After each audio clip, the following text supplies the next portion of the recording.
Hola, Egunon, buenos días. En primer lugar, antes de comenzar, quería agradecer tanto al Museo del Carlismo y a su director como a Iván Roldán, compañero y amigo, el haberme invitado a este ciclo de ponencias en un espacio que, aunque no pueda estar físicamente hoy allí, es una referencia y es un orgullo poder compartir sala y conocimiento con toda la gente que forma parte de estas ponencias en un lugar tan significado como es el Museo del Carlismo y en el que he tenido la oportunidad de visitarlo múltiples veces y también de trabajar en Tierra Estella en los proyectos que ha codirigido Iván y que forman parte de su tesis. Del mismo modo, pido disculpas por no estar allí presencialmente y espero que ello no suponga ningún problema y que tanto asistentes como ponentes podáis disfrutar de todo el conocimiento que se va a mostrar en estos 2 días allí en Estella. Bien, en mi caso, la ponencia sobre la que trataré, el objetivo ha sido un poco ofrecer una panorámica entre el caso vasco, en el que trabajé durante mi tesis, y el caso catalán, que lo toque un poco de refilón. Bueno, mi nombre es Gorka Martín Echevarría, soy doctor por la Universidad del País Vasco con una tesis titulada Arqueología del conflicto carlista en Vizcaya y Araba, y actualmente estoy cursando un proyecto postdoctoral en la Universidad de Buenos Aires, en Argentina, dentro del grupo de estudios de arqueología histórica de frontera en el Instituto de Arqueología, como he dicho. En fin, la presentación se estructura de la siguiente manera. En primer lugar, me gustaría ofrecer unas pinceladas sobre el recorrido hasta el momento del patrimonio de la arqueología de las guerras carlistas. A continuación, trataré el caso vasco a partir de un ejemplo muy concreto. El tercer punto tratará sobre el caso catalán, también con algunos ejemplos concretos de los trabajos que hemos desarrollado allí. Y finalizaré con unas breves conclusiones y perspectivas de futuro. En lo que se refiere al patrimonio y arqueología de las guerras carlistas, lo primero que hay que reseñar es que, al fin y al cabo, las guerras carlistas forman parte de una larga concatenación de conflictos bélicos que podríamos incluso situar su origen en la guerra peninsular o guerra de la independencia española y que a lo largo de buena parte de la centuria esta tensión entre liberales y no liberales, reaccionarios o defensores del antiguo régimen, va a ser el factor protagonista en la política del Reino de España. Este conflicto, si bien se mantuvo latente durante, ya digo, buena parte de la centuria, tuvo episodios o estallidos de violencia armada muy dramáticos, como podría ser la Primera Guerra Carlista entre 1833 y 40, la Guerra de los Matinés, que solamente tuvo incidencia en Cataluña entre el 46 y el 49, y finalmente la Última Guerra Carlista o Segunda Guerra Carlista. Y aparte de todo esto, pues también hubo diferentes conatos de alzamientos, de pronunciamientos, de conspiraciones que no llegaban a materializarse en una guerra civil. Todo ello supuso la larga concatenación de conflictos bélicos y el desarrollo de las diferentes operaciones militares, supuso la generación de un vasto, variado y amplio patrimonio. En pantalla podéis ver un mapa de la comunidad autónoma del País Vasco con los elementos constructivos, fuertes, torres, y baterías, reductos o blockhouse, en fin, arquitectura militar que tenemos documentado hasta la fecha. Y creo que el número total asciende a unos 147. Del mismo modo que Iván en su tesis también cartografió, creo que cerca de 150 estructuras defensivas en la comunidad foral. Y del mismo modo, en Cataluña también hicimos una labor parecida, aunque habría que profundizarla mucho más, en la que se muestran pues, toda una serie de elementos constructivos, de arquitecturas, que o bien cuentan con fases de este periodo, o bien fueron erigidas como consecuencia de estos enfrentamientos. Como decía, todo ello es síntoma de un patrimonio monumental y más humilde que es general para todo el territorio del Estado español. No obstante, se trata de unos elementos que han tenido una escasa atención y ello ha conllevado la marginación, olvido, amnesia y ruina. De hecho, si bien la situación está cambiando de unos años a esta parte, la mayoría de estos fuertes, fortines, torres ni siquiera contaban con protección legal y muchos de ellos se perdieron por el crecimiento urbano o la construcción de infraestructuras. En esta imagen, lo que son las tres imágenes superiores son casos vizcaínos, el fuerte de Arnótegui, el fortín de Covetas y el Blockhaus de la ermita de Ondiz, mientras que en la parte inferior tendríamos casos alaveses, la torre de Esquivel, la torre de Tuyo y, bueno, en este caso es Burgales, un Blockhaus en Miranda de Ebro. Y como podéis ver, pues el estado de conservación de todos estos elementos es bastante precario. Incluso el Fortín de Covetas actualmente forma parte de una casa particular. Perdón. Y lo cierto es que, bueno, siendo conscientes de este estado y también de la importancia que las guerras carlistas supusieron para la historia contemporánea de nuestro territorio, pues a partir de 2010 se inició una arqueología del conflicto carlista. En este sentido, hay que reconocer la labor de Jesús Arratejorrín, compañero y amigo, que llevó a cabo el primer estudio puramente arqueológico de un campo de batalla de las guerras carlistas, precisamente enfocado en esa materialidad, no en restos anteriores o no como parte de la arqueología de urgencia. En este sentido, hay que mencionar también que los campos de batalla son yacimientos arqueológicos muy particulares. Y esto es por varias características. En primer lugar, por la gran extensión de los yacimientos que cubren muchísimas hectáreas. En segundo lugar, por la existencia de límites difusos. Es decir, por existencia de límites difusos, como decía, es decir, no hay una demarcación clara como puede ser un castillo medieval con sus murallas o una villa romana o cualquier tipo de poblamiento, sino que todo se puede hallar mucho más, de una manera más difusa. En tercer lugar, por la dispersión de los materiales. En este sentido, pues si bien existen concentraciones específicas que nos ayudan a entender qué pasó, también muchas veces te topas con agrupaciones de materiales de pocos individuos o muy heterogéneas que tampoco sabes a qué podría deberse. Y en este caso, pues bueno, como aparece en pantalla, pues una bala perdida puede acabar a kilómetros del lugar donde se disparó y también del centro de los combates. Y si bien es cierto que su concreción espacial o geográfica es muy, muy difusa, lo cierto es que a nivel cronológico son eventos muy concretos en el tiempo. Como mucho duran varios días o meses y por ello los materiales no... Existe una escasa estratificación, es decir, nosotros los arqueólogos generalmente excavamos por estratos, que son niveles de acumulación de sedimentos. Cuando en estos casos concretos de campos de batalla, al ser eventos tan fijos en el tiempo, tan cortos, esta estratificación es escasa, por lo que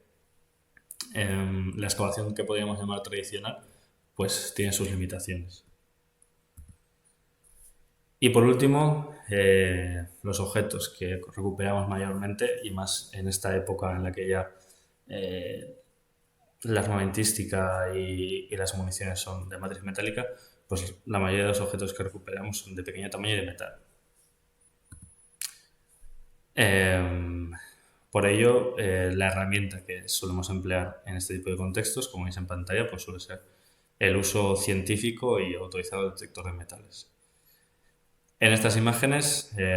lo que muestro un poco es pues, los proyectos arqueológicos que hemos desarrollado desde aquella fase inicial en 2010 y sobre todo a raíz de las tesis doctorales, tanto de Iván como de la mía, que han servido de marco, de excusa y también de contexto para realizar diferentes intervenciones, como puede ser la excavación del fuerte de San Juan de Landigoyen, allí precisamente, cerquita de Estella, de la princesa de Asturias, un caso análogo pero del bando liberal, la prospección del campo de batalla de Abárzuza, y ya en el caso vizcaíno, que es el que he tratado yo, pues la excavación del fuerte carlista de Oyargan, en el caso catalán la prospección del campo de batalla del Toix, y entre Vizcaya y Burgos, pues el estudio arqueológico del campo de batalla de Celadilla, donde combinamos tanto la excavación tradicional como la prospección arqueológica con detector de metales. Y como muestro en pantalla, pues desde el 2010 y sobre todo a partir de 2015, las intervenciones en contextos arqueológicos de las guerras carlistas han crecido exponencialmente.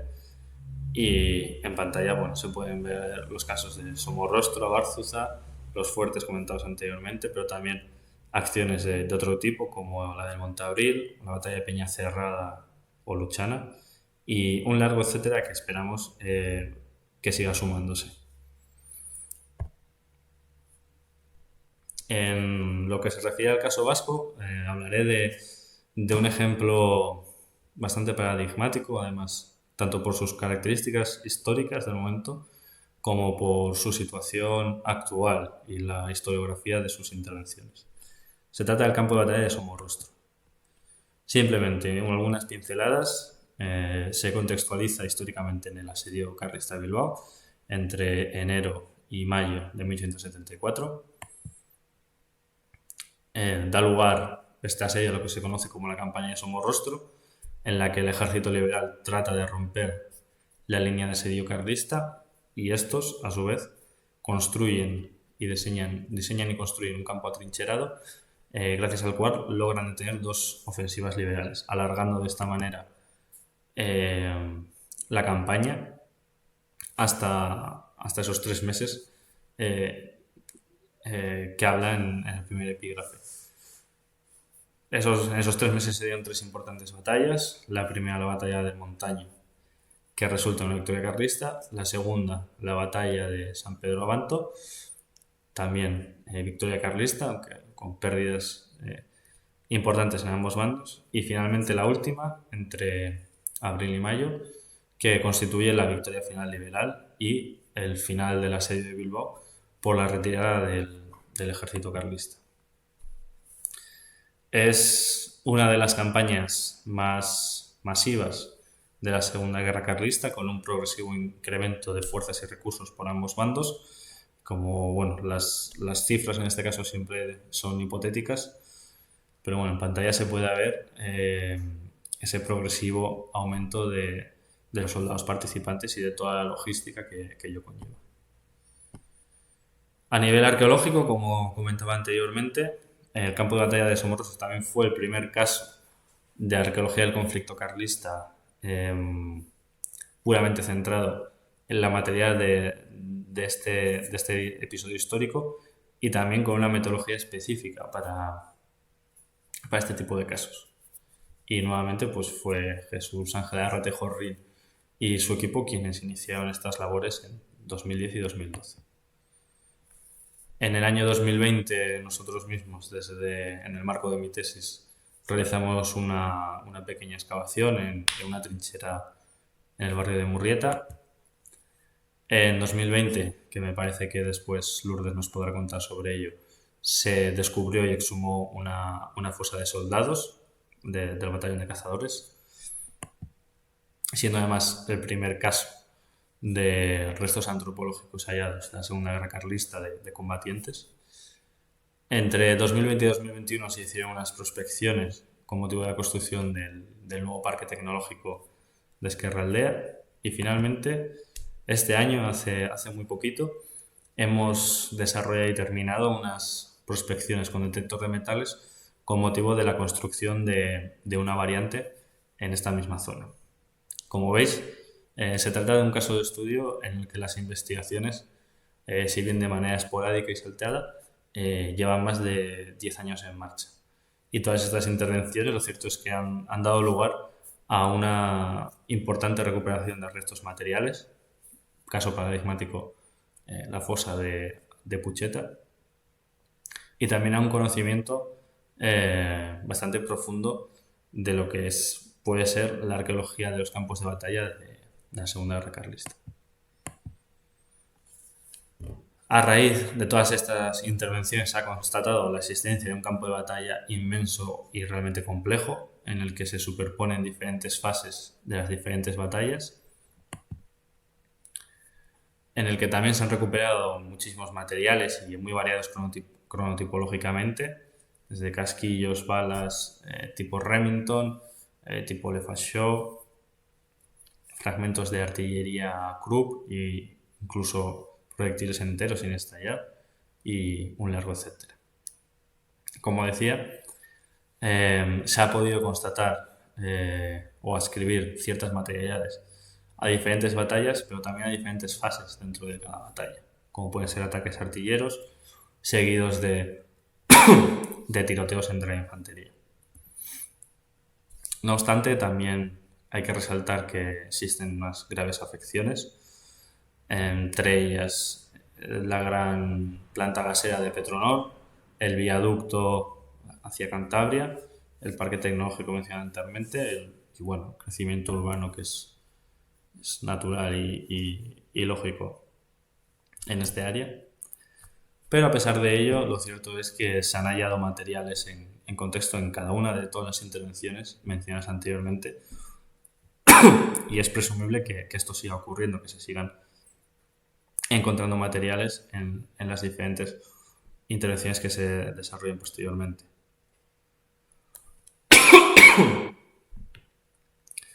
También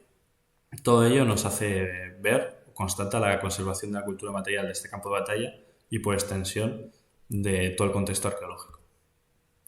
Y bueno, aquí se puede ver un poco la panorámica de lo que fue el campo de batalla de Somorrostro con esas graves afecciones de las que mencionaba. La gran planta de Petronor, el viaducto y diferentes industrias y polígonos que irremediablemente están afectando los restos o han afectado ya los restos que podrían quedar. En resumidas cuentas, el campo de batalla de Somorrostro constituye un elemento de importancia histórica relevante. No en vano fue el desenlace de la campaña por Bilbao. Y también redunda en una importancia patrimonial que hay que destacar, que si bien ha sido escasa hasta época reciente, a raíz del inicio de los trabajos arqueológicos ha ido creciendo. Y creo que también es importante reivindicar nuestro papel desde la arqueología, ya que se ha demostrado como una herramienta para la recuperación tanto de los restos del campo de batalla, la cultura material, que ahora forma parte de las colecciones de los museos, y también de la memoria de este evento que sin duda fue uno de los episodios históricos fundamentales en la historia de la comarca. Gracias a todo este trabajo, el campo de batalla de Somorrostro fue declarado zona de preservación arqueológica y al amparo de esta protección legal, cada vez que se ha realizado alguna intervención o alguna construcción, es necesario realizar previamente un trabajo de impacto sobre los lugares que se verían afectados. Y esto a su vez redunda en nuevas intervenciones y en un nuevo aportar mayor conocimiento a este caso. También se observa una importancia local cada vez mayor que se materializa en diferentes recreaciones anuales, diría, realizadas por la Asociación Trueba, así como en la realización de visitas guiadas, charlas, exposiciones y una fuerte implicación del Museo de las Encartaciones y Museo de la Minería del País Vasco radicados en este territorio. En lo que se refiere a Cataluña, del mismo modo que sucedía anteriormente, pues el tratamiento de este patrimonio arqueológico y arquitectónico ha sido escaso hasta la fecha, podríamos citar el fuerte de Balsareny. Es uno de los primeros casos en los que se hizo una limpieza de toda la materia vegetal y la excavación de algunos hondeos. Y también dentro de este programa de investigaciones o de hallazgos, resaltar hallazgos circunstanciales que se enmarcan en acciones en búsqueda de restos más antiguos, pero que fortuitamente se han topado con la cultura material de las guerras carlistas. En este caso, pues en el castillo de Besora, y se pudieron documentar también restos antropológicos que se relacionan con un combate en la Primera Guerra Carlista. Del mismo modo que sucede en el País Vasco y en Navarra, existe un patrimonio importante, numeroso y variado, que además cuenta con un estado de conservación excepcional. Esto se trata de un blockhouse realizado en piedra, cuadrangular con dos garitones en esquinas opuestas, que como podéis ver se conserva prácticamente hasta la techumbre, también en Balsareny, en el pueblo que he mostrado anteriormente, la gran fortificación. Pero también contamos con ejemplos de torres circulares con perfil troncopiramidal. Esta es la torre de la Petita en Berga. Fuertes terreros, en este caso podemos ver el foso, también en Berga. Torres de la Segunda Guerra Carlista, con un perfil mucho más recto, como esta del Vendrell. O fuertes de grandes dimensiones, como este fuerte castillo neomedieval en Flix, en el Ebro. Y asimismo la reutilización o refortificación de elementos anteriores, como esta imagen del santuario de la montaña de Mansacopa en Urot, con una especie de fortificación aspillerada de planta semicircular. Y lo mismo sucedería con el blockhouse de Sallent. Y además lo interesante en Cataluña es que ha pervivido, a diferencia del País Vasco, o al menos hasta lo que yo conozco por el momento, un patrimonio monumental y de memoria realmente importante. Y en multitud de pueblos se pueden encontrar diferentes monumentos que hacen referencia a algún hecho concreto de las guerras carlistas, como puede ser la Cruz de Besalú por unos fusilamientos,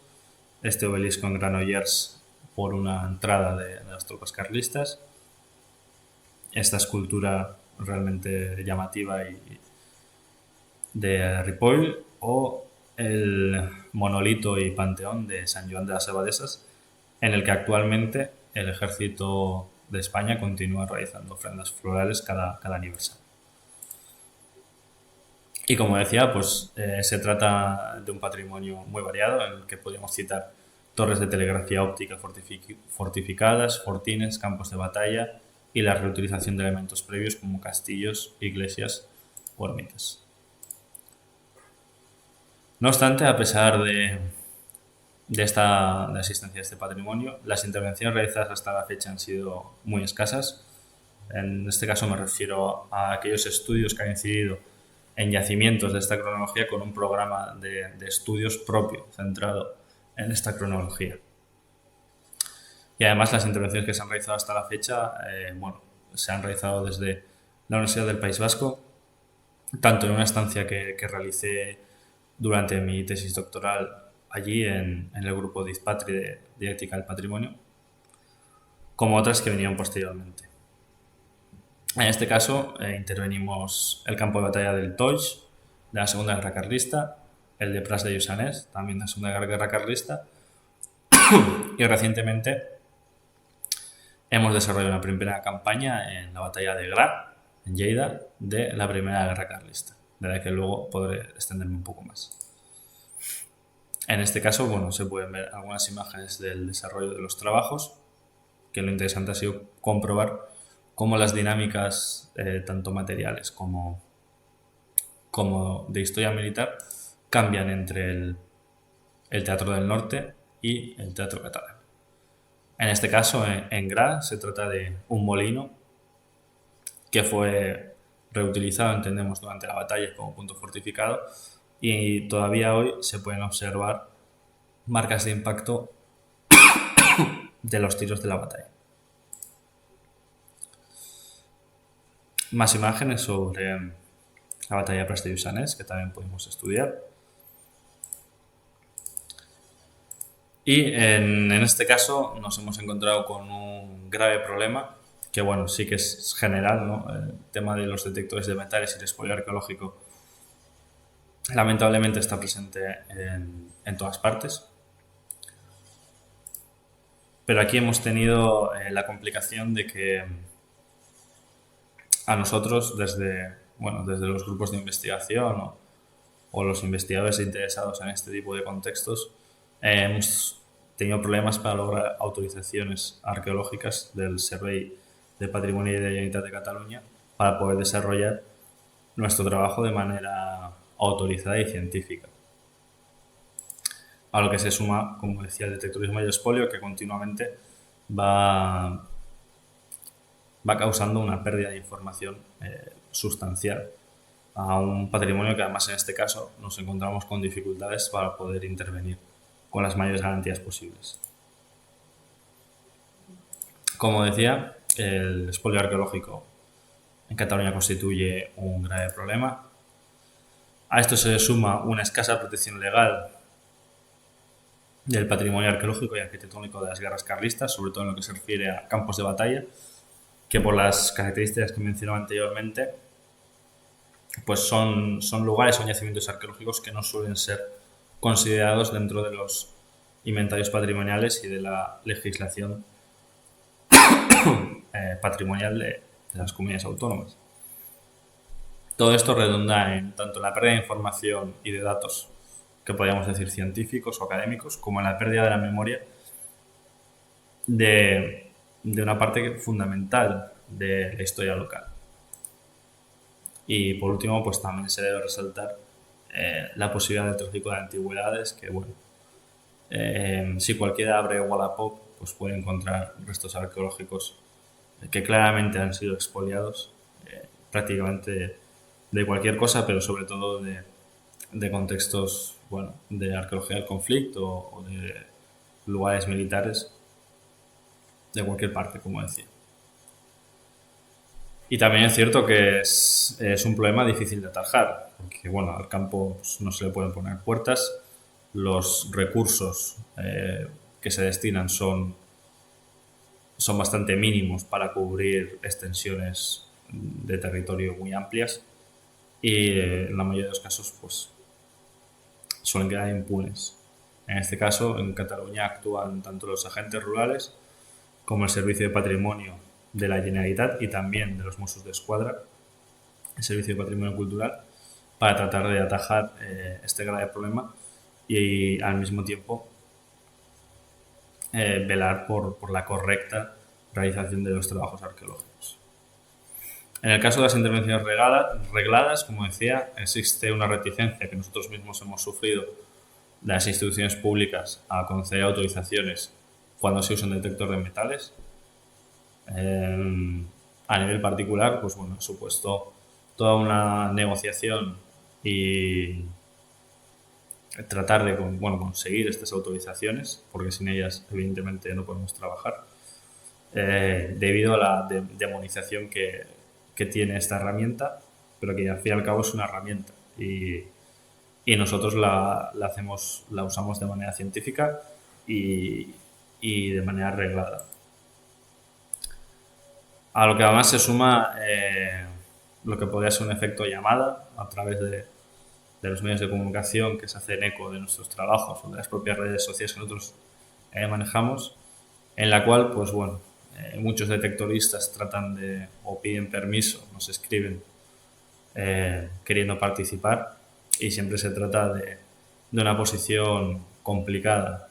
y de una negociación bastante dura y compleja, hacerle entender a estos detectoristas la manera correcta de hacer las cosas. Y todo ello también nos lleva a la pregunta de si deberíamos divulgar, si deberíamos dar a conocer lo que hacemos, que en mi opinión particular siempre debe ser una respuesta afirmativa, o no lo hacemos. Y en ese caso, ¿de qué manera? ya que, al menos desde mi punto de vista, al trabajar con financiación pública, lo mínimo es devolver a la sociedad parte de aquello que nos aporta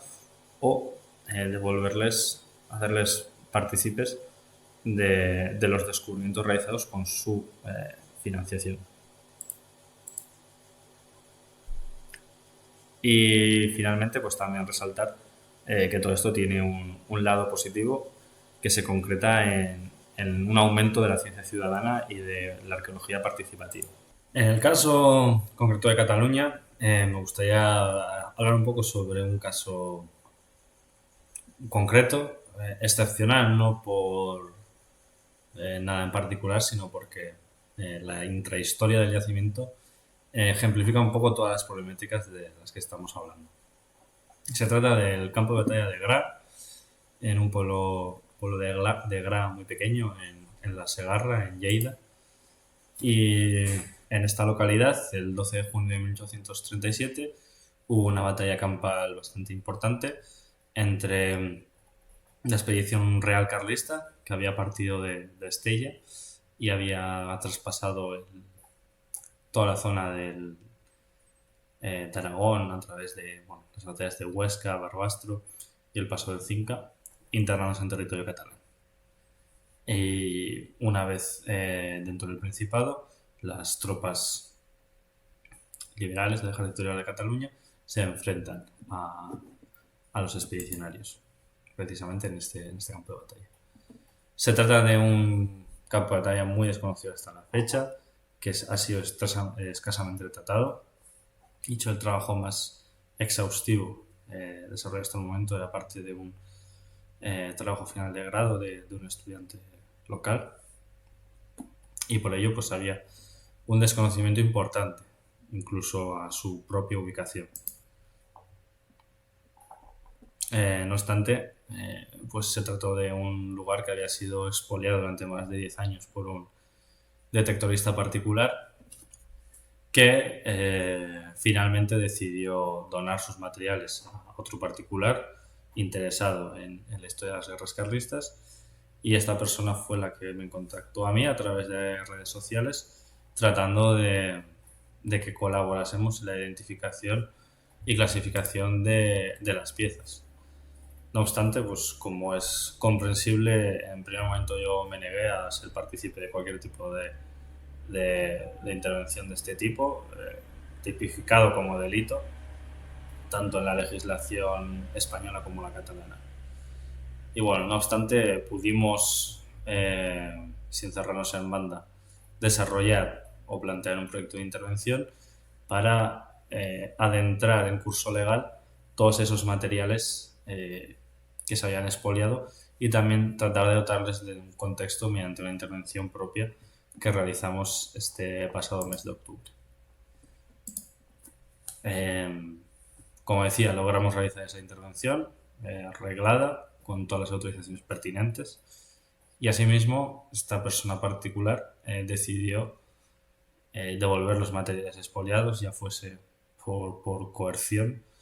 o porque realmente fue consciente de la importancia de lo que estábamos realizando nosotros y de su error pasado. Algunos de los materiales expoliados son los que aparecen en pantalla: balas de avancarga, medallas, botones. En particular destacan estos de artillería o estos de lo que parecen ser de la Guardia Real, e incluso esta sujeción de morrión que iría más o menos por aquí, o de morrión no, perdón, de un casco de caballería o de chacó de algún oficial.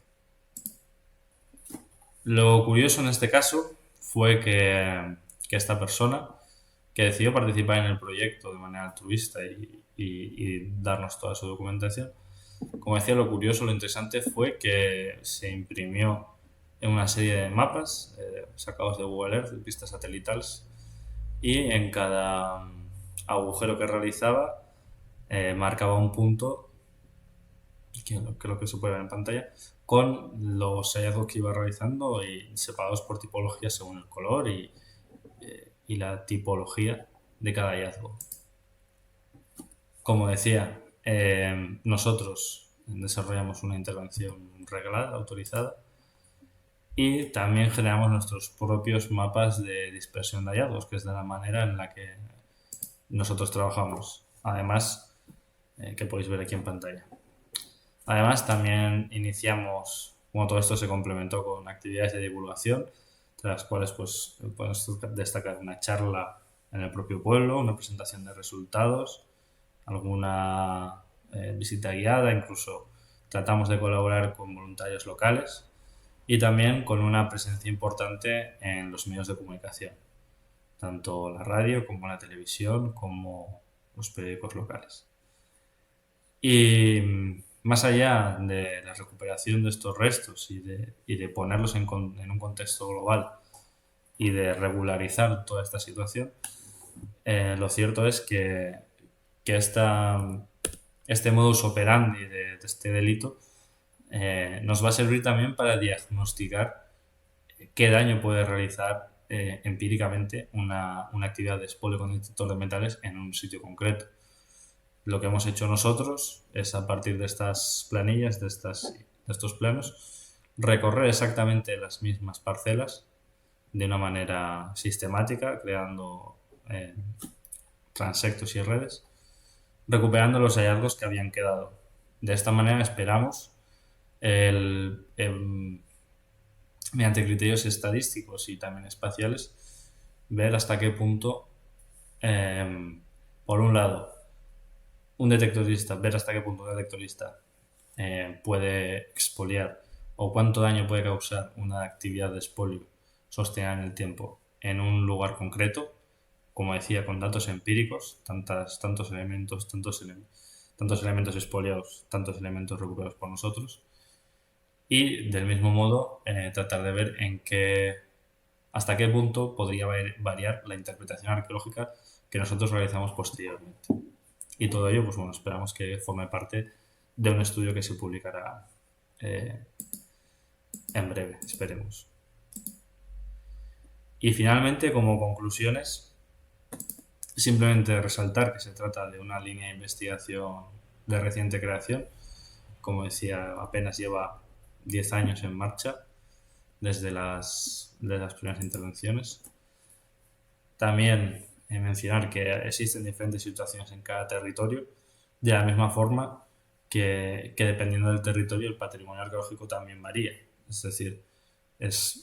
cabe dentro de la lógica que toda esta línea se haya iniciado en lo que fue el Teatro del Norte, y es sin duda el más relevante en las diferentes campañas militares, y también, como es lógico, pues el patrimonio de las guerras carlistas en aquellos lugares donde hubo conflicto pues distará mucho de las situaciones que nos hemos encontrado nosotros. También mencionar que existen multitud de retos que esperamos poder afrontar de manera sosegada y con éxito. En primer lugar, el desconocimiento de la cultura material, que esto Iván y yo lo hablábamos muchas veces, ¿no? De que al fin y al cabo la cultura material que recuperamos, las balas, los botones, la munición, la cerámica, es desconocida para nosotros por la inexistencia de estudios previos en el contexto de nuestra intervención en Navarra, País Vasco, Cataluña. Y por ello se tiene que seguir profundizando tanto en intervenciones arqueológicas como en el estudio de materiales para llegar a comprender tanto la cultura material, saber identificarla correctamente, y también las dinámicas sociales y culturales que había detrás de esos objetos. Como decía, si bien es cierto que algunos restos arqueológicos se han salvado gracias a las intervenciones realizadas, caso paradigmático, en mi opinión, de la Princesa de Asturias, pues el fuerte de la Princesa de Asturias, pues todavía quedan bastantes edificios, arquitecturas, yacimientos que quedan relegados a la ruina, a abandono, marginación y también a la pérdida de su memoria. Por al fin y al cabo, el sostén material muchas veces es lo que nos hace fijar el vínculo a nuestra memoria, a ese pasado. También vuelvo a sacar a colación el tema del expolio arqueológico, que es particularmente sensible en campos de batalla y en áreas relacionadas con el mundo militar. Remarcar la escasa protección legislativa de estos yacimientos y también, en este caso, pues las administraciones competentes deben de tomar tanto medidas como conciencia. En mi caso, por ejemplo, en octubre del año pasado hubo un incendio bastante importante en Balmaseda que afectó a uno de los campos de batallas que yo estudié y que se encontraba en un estado de preservación realmente bueno y no se hizo, bueno, el estudio de impacto lo hice yo por motivación propia, con todos los permisos y autorizaciones, pero evidentemente si esto hubiese sido una villa romana o un castillo medieval, pues probablemente las actuaciones hubiesen sido otras. Y aquí hay que trabajar en el sentido tanto de la protección como de la concienciación y sensibilización. Y en lo que se refiere al futuro, remarcar que existe una capacidad de crecimiento bastante reseñable y a pesar de los escasos estudios que se han realizado hasta la fecha, sí que es cierto que debemos subrayar que se trata de una línea consolidada. Es decir, a partir de 2010-2015 los casos de estudio han crecido exponencialmente, dando lugar a un conocimiento y una lectura mucho mayor y mucho más profunda de lo que se tenía hasta el momento sobre estos fenómenos históricos. Y también ha aportado una información histórica novedosa en múltiples aspectos. Como comentaba, pues es remarcar el gran crecimiento de estos estudios en la última década. De hecho, es probable que después de la arqueología de la guerra civil el conflicto que más se ha estudiado arqueológicamente pueda ser de época contemporánea, seguro, las guerras carlistas. También a raíz de todo este trabajo y también de la preocupación propia de los investigadores por divulgar lo que hacemos, se nota un creciente interés por parte del público y de las instituciones. En muchos casos resulta satisfactorio y realmente alegre que te escriban por redes o te contacten por correo electrónico pidiéndote información o hablando sobre la batalla del pueblo de cada uno o incluso proponiéndote líneas de actuación a nivel arqueológico. Y por ello creo que es probablemente el resultado más positivo que podamos hablar y también una de las cosas de las que sentirnos más orgullosos de hacer que la ciencia, la historia de la arqueología salga de las universidades y los laboratorios y permee a toda la sociedad. Y además la sociedad se sienta parte de ello. Y en este sentido todo el trabajo desarrollado en Tierra Estella con las visitas, con la exposición que ahora mismo preside el museo, creo que es algo de lo que realmente sentirse orgulloso y satisfecho. Y finalmente comentar que estas guerras carlistas que siempre se han leído desde una perspectiva muy local, muy particular, centrada incluso en la propia Navarra, tienen conexiones a muchos niveles con conflictos análogos en otras partes del mundo, ¿no? Precisamente, bueno, yo ahora mismo estoy en Buenos Aires estudiando esas conexiones y también es interesante remarcar de cara al futuro poder seguir ahondando en la arqueología de las guerras carlistas desde una perspectiva global para tratar de comprender los macroprocesos que están detrás del cartucho que muestro en pantalla para así obtener una lectura más profunda de todo esto. Y para finalizar, pues algo de bibliografía y simplemente pues agradecer a todos los asistentes y participantes su atención. Es que ricasco, y aunque no pueda estar físicamente allí ni tampoco en diferido, si existe cualquier duda o cualquier cuestión que se quiera plantear o corrección o cualquier comentario, dejo aquí mi correo institucional y personal en los que estaré realmente dispuesto a atender cualquier comentario que se realice. También las redes sociales, @carliswars en Twitter y en Instagram, y Territorio Carlista en Facebook, en las que podéis seguir el trabajo que realizamos, y también pues diferentes posts o hilos sobre la historia y la arqueología de las guerras carlistas. Y sin más, agradeceros nuevamente la atención prestada, desearos unas felices jornadas, y espero poder vernos pronto y visitar ese magnífico Museo del Carlismo. Un saludo y agur.